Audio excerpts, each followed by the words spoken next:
Hi friends, எல்லாருக்குமே வணக்கம். இன்றைக்கி நம்ம அழகான சுற்றுலா சேனலில் என்ன வீடியோ பார்க்க போகிறோன்னு பார்த்தீங்கன்னா, காஞ்சிபுரத்தில் உள்ள காமாட்சி அம்மன் சமேத வீரட்டானேஸ்வரர் உடைய சன்னதியை தான் இன்றைக்கி நம்ம வீடியோவில் பார்க்க போகிறோம். இது ரொம்ப அற்புதமான ஒரு பழமையான கோவில். வாங்க வீடியோக்குள்ளே போகலாம். இங்கே இருக்கிற வீரட்டானேஸ்வரர் கோவில் பார்த்திங்கன்னா 1300 ஆண்டுகள் பழமையான பல்லவர் காலத்து கோவிலாக இங்கே அமைஞ்சிருக்கு. இங்கே இருக்கிற வீரட்டானேஸ்வரர் திருக்கோவில் எங்கே அமைஞ்சிருக்குன்னு பார்த்தீங்கன்னா, காஞ்சிபுரத்தில் பூக்கடை சத்திரம் பக்கத்தில் தாமல்வால் தெருவில் அப்பராவ் தெருவில் காமராஜ் நகரில் இந்த கோவில் அமைஞ்சிருக்கு. பொதுவாக எல்லா சிவன் கோவில்லையும் பார்த்திங்கன்னா மூலவர் சிவபெருமாள் உள்பிரகாரத்தில் சுற்றியும் பார்த்திங்கன்னா 63 ஞான்மார்கள் சிலையை அமைச்சிருக்கிறத நம்ம பார்த்துருப்போம். 63 ஞான்மார்களின் ஒருவரான சாக்கிய நாயனார் ஈசனை வித்தியாசமான முறையில் பூஜித்து அவருடைய அருள் பெற்று சாக்கிய நாயனார் முக்தி அடைந்த இடமா இங்கே அமைஞ்சிருக்கு.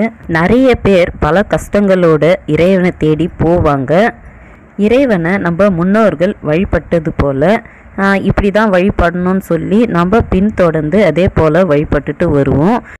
ஆனால் 63 ஞான்மார்களின் ஒருவரான சாக்கிய நாயனார் நம்ம எல்லாருக்குமே ஒரு விஷயத்தை உணர்த்திருக்காரு. அது என்னன்னு பார்த்தீங்கன்னா, இறைவனை முறையோட வழிபடுறது மட்டும் இல்லாமல் உண்மையான பக்தியோடும் பாசத்தோடும் அன்போடும் இறைவனை வழிபட்டால் கண்டிப்பாக அவங்களோட ஆசீர்வாதமும் அருளும் கண்டிப்பாக நம்மளுக்கு கிடைக்கும்னு சொல்லி உணர்த்தியிருக்காரு. 63 ஞான்மார்களின் ஒருவரான சாக்கிய நாயனார் இந்த இடத்துல முக்தி பெற்ற வரலாற்று கதையை இப்போ நம்ம பார்க்கலாம். ஈசனை பூக்கள் கொண்டு பூஜிக்காமல் கல் எறிந்து பூஜித்து ஈசனின் அருள் பெற்று கைலாசத்தில் இடம்பெற்றவர் தான் சாக்கிய நாயனார். தொண்டைவல்ல நாட்டில் உள்ள திருச்சங்கை மங்கை என ஊரில் பிறந்தவர் தான் சாக்கிய நாயனார். அவர் பார்த்தீங்கன்னா புத்தர் மதத்தை சேர்ந்தவர். அவருக்கு துறவி ஆகணும்னு சொல்லிட்டு ரொம்ப ஆசை. அதனால காஞ்சிபுரத்துக்கு சாக்கியர் சமயம் என புத்தர் மதத்தில் சேர்ந்திருக்காரு. புத்தர் மதத்தில் சேர்ந்த சாக்கிய நாயனார் ஒரு துறவியாகவே வாழ்ந்துட்டு வராரு. புத்தர் மதத்தில் சேர்ந்திருந்தாலும் சிவபெருமாளுடைய அற்புதத்தையும் சிறப்பையும் அதிகமாகவே அவர் தெரிஞ்சுக்கிறாரு. சிவபெருமாள் மேலே அளவு கடந்த பக்தியோட அவருக்கு பூஜிக்க ஆரம்பிக்கிறாரு. ஒரு கல் எடுத்து தினமும் சிவலிங்கத்து மேலே வீசி அவருடைய அன்பை வெளிப்படுத்துவாராம். அதுக்கப்புறம் தான் மற்ற வேலைகளை செய்ய ஆரம்பிப்பாராம். இந்த மாதிரி தினமும் ஒரு கல் எடுத்து வீசும்போது ஒரு நாள் மட்டும் வீச மறந்துட்டு சாப்பிட போயிடுவாராம்.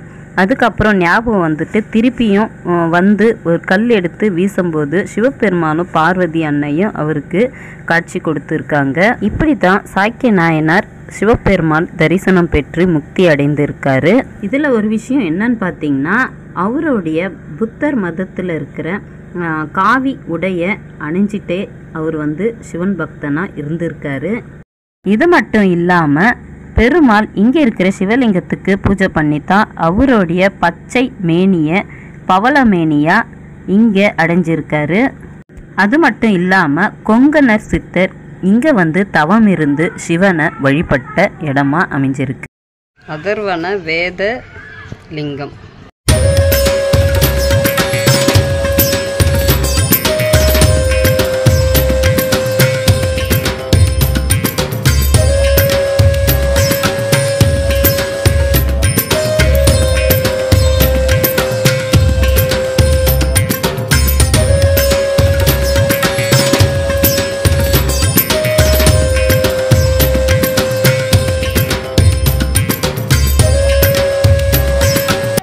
ரிக்வேத லிங்கம்.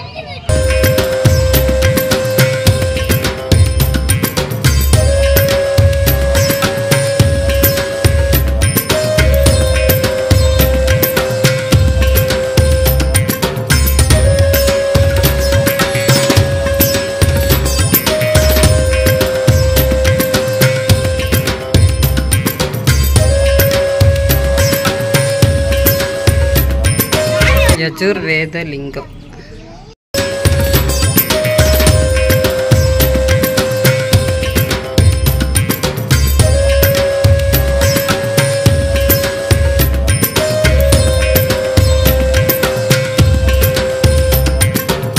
அடுத்தது சாமவேத லிங்கம்.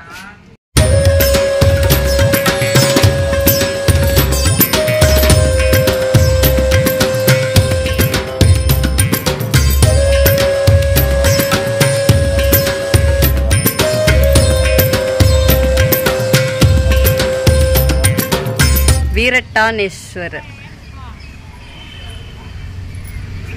காமாட்சி அம்மாள் சமேத வீரட்டானேஸ்வரருடைய வரலாற்று கதையை இங்கேயே நம்ம பார்த்து தெரிஞ்சுக்கலாம், படித்து தெரிஞ்சுக்கலாம். ஃபுல்லாகவே இங்கே பதிவிட்டிருக்காங்க.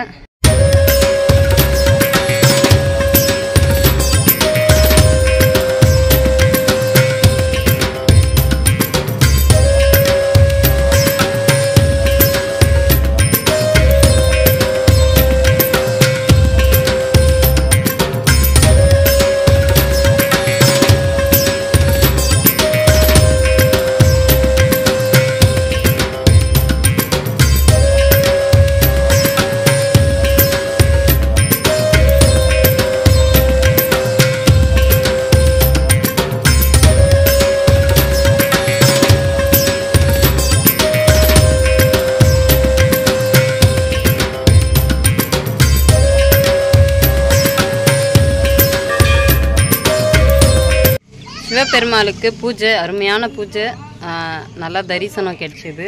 பார்த்துட்டு வந்துட்டோம். சிவபெருமாள் புளியோதரை கொடுத்துருக்காங்க, பிரசாதம், நல்ல ஒரு தரிசனம். உள்ளே பார்த்திங்கன்னா நாங்கள் போய் பார்த்தோம். சாக்கிய நாயனார் எரிந்த கடைசி கல் சிவபெருமாள் பக்கத்துலேயே அந்த கல் இருக்குது, பார்த்தோம் நாங்கள். ரொம்ப அற்புதமான விஷயம். உள்ளே போய் நாங்கள் பார்த்தோம். எல்லாருமே கோவில் பார்த்துருப்பீங்க. ரொம்ப சின்ன கோவில் தான், ஆனாலும் ரொம்ப பழமையான கோவில், ரொம்ப சக்தி வாய்ந்த கோவில். இங்கே பார்த்திங்கன்னா மூலவர் வீரட்டானேஸ்வரர் மூலவர் சன்னதியை சுற்றியும் 4 வேதங்கள் கொண்ட 4 லிங்கங்கள் இங்கே அமைச்சிருக்காங்க. ரொம்ப அற்புதமான கோவில். இங்கே பார்த்திங்கன்னா ரொம்ப அற்புதமான ஒரு விஷயம். அது என்னன்னு பார்த்திங்கன்னா, இங்கே 63 நாயன்மார்களின் ஒருவரான சாக்கிய நாயனார் இங்கே சிவபெருமாளை பூஜை செஞ்சு முக்தி அடைஞ்ச இடம் இது. சாக்கிய நாயனார் அவர் சிவபெருமாளை தனிப்பட்ட முறையில் ஒரு வித்தியாசமான முறையில் சிவனை பூஜை பண்ணியிருக்காரு. எப்படின்னு பார்த்திங்கன்னா, பூவால் பூஜை பண்ணுவாங்க எல்லாரும். அவர் கல்லால் சிவபெருமாளுக்கு பூஜை பண்ணியிருக்காரு. கல் தூரந்து சிவபெருமாள் மேலே எரிவாராம். அது அவர் பூவாக ஏற்றுக்கணும்னு சொல்லிட்டு அவர் இங்கே அந்த மாதிரி ஒரு பூஜையை பண்ணியிருக்காரு. அதையும் அவர் அவர் பக்தர்கிட்ட சிவபெருமாள் அந்த பூஜையும் ஏற்றுக்குன்னு அவருக்கு தரிசனம் கொடுத்து அருள் கொடுத்துருக்காரு. ரொம்ப அற்புதமான கோவில் இது. காஞ்சிபுரத்துக்கு உள்ள தெருக்குள்ளே இருக்குது. அவ்வளோ டக்குன்னு இந்த கோவிலை கண்டுபிடிக்க முடியாது, மெயினில் கிடையாது. நம்ம கொஞ்சம் உள்ளே வந்தால் இந்த கோவில் அமைஞ்சிருக்கு. ரொம்ப அற்புதமான கோவில். இப்போ தான் சமீபமாக இந்த கோவிலுக்கு கும்பாபிஷேகம் பண்ணியிருக்காங்க. பல்லவர் காலத்து கோவில்.